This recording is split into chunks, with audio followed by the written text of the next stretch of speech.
Welcome to the Derry Church kitchen. Today we're going to make Snickerdoodles. We make the Snickerdoodles quite a bit with the youth. Sometimes they make them and take them out to shut-ins. But the recipe actually came from my middle school 7th grade cookbook for home ec. And my home ec teacher was Marion Rice, who was a member of this church. So this recipe is quite old. And I find it's a good recipe because most of the ingredients you would have at home. And there are not any nuts in it, so it's a good allergy if you're concerned about allergies. What we're going to use is a half a cup of butter, which is a stick, half a cup of shortening, and these are really nice because they're marked how much you want to use. So we use those, 2 eggs, 2 3/4 cup flour, 1 1/2 cup sugar.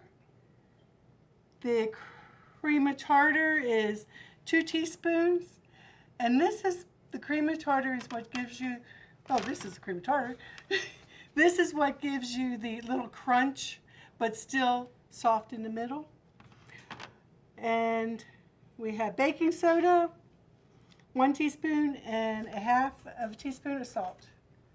Now what you want to do is prepare your baking sheet. And this says a non-buttered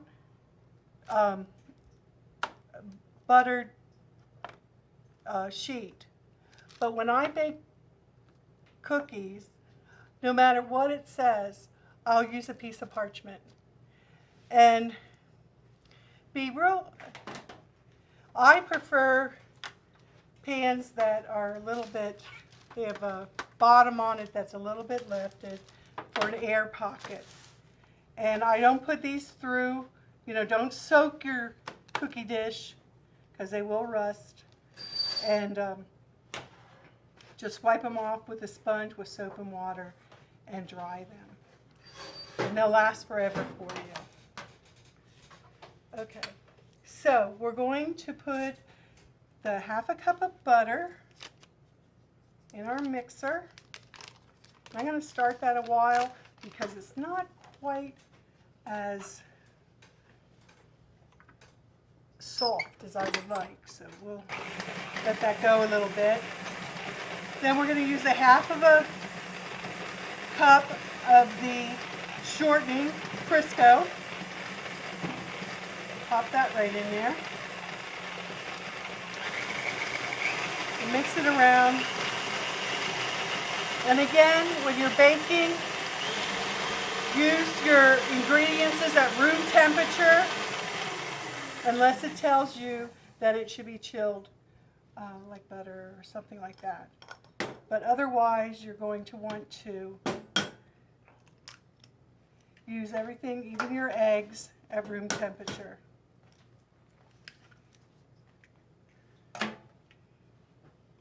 And I crack the eggs in another bowl, so if you have any shell, it's easy to get out.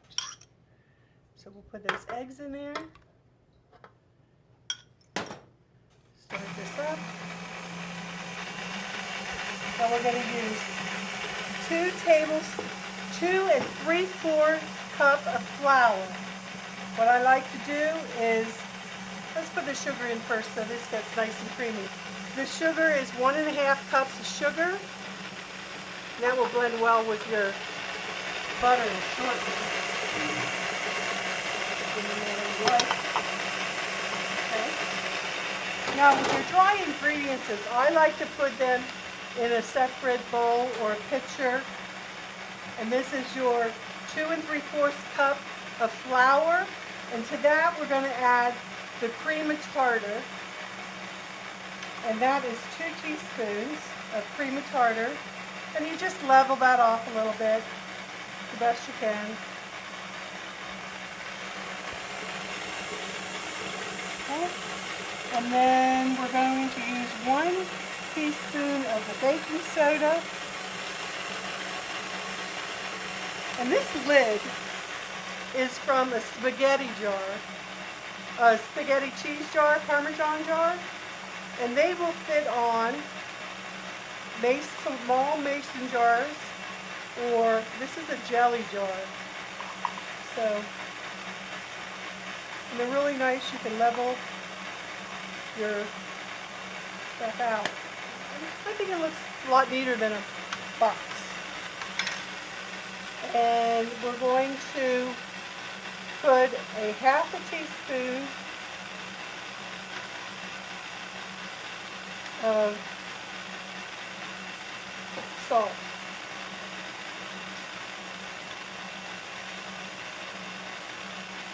Okay. And we'll mix that around a little bit. Turn this down to stir so we don't have everything going all over the place. And then just feed your flour in there a little bit at a time.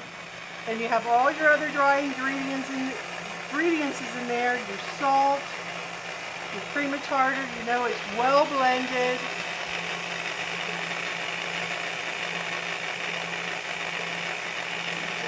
You can use,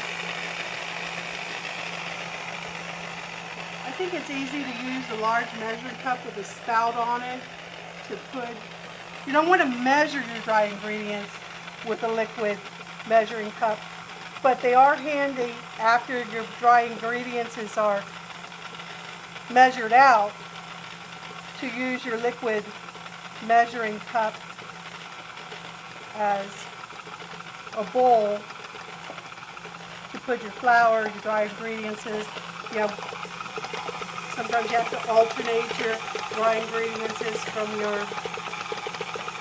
wet ingredients. Then after that's in, just give it a big whirl. We'll scrape down the sides. Oh, this looks pretty nice.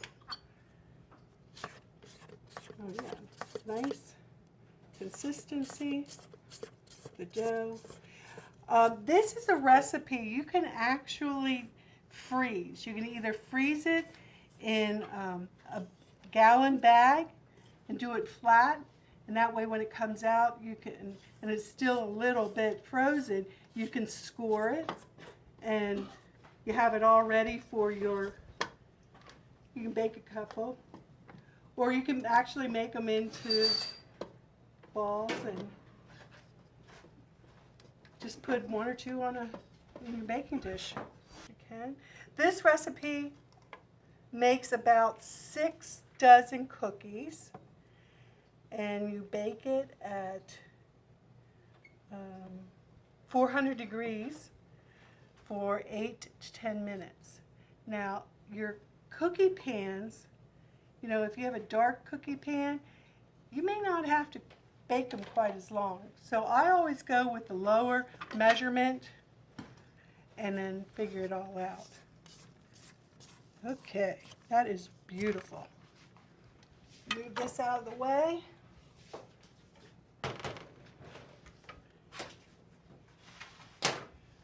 We're going to use cinnamon and sugar. We'll get some granulated sugar in here in a little bowl. We can use this. Okay, we're going to, and the portion of sugar to cinnamon is 2 tablespoons each. And you don't want to put it in that bowl, you want to put it over here. And that's one thing when you have your recipes, whether you're familiar with them or not, read them from the beginning to end. Because you want to make sure you have all your ingredients so you're not running to Pronios halfway through your mixing of things. And the sugar is 2 tablespoons.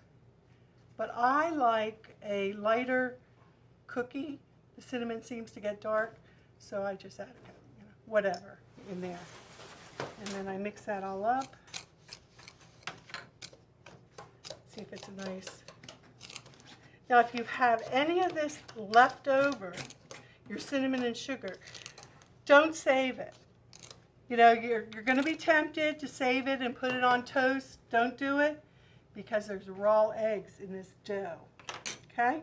So don't do that. And then I always like to use a scooper just because I'm fussy. I like everything to match. And you just get your little ball, roll it in your hands, put it in your, and then just place them on your cookie sheet. Kids at church really, I think they enjoy doing this. Somebody can stand and roll the dough, and they can put it in the sugar and the cinnamon, but do not save this cinnamon. Won't be worth it. Okay. Then once your tray is full, put it in the oven at preheated oven at 400 degrees for 8 to 10 minutes. Okay? And I'll show you the final product.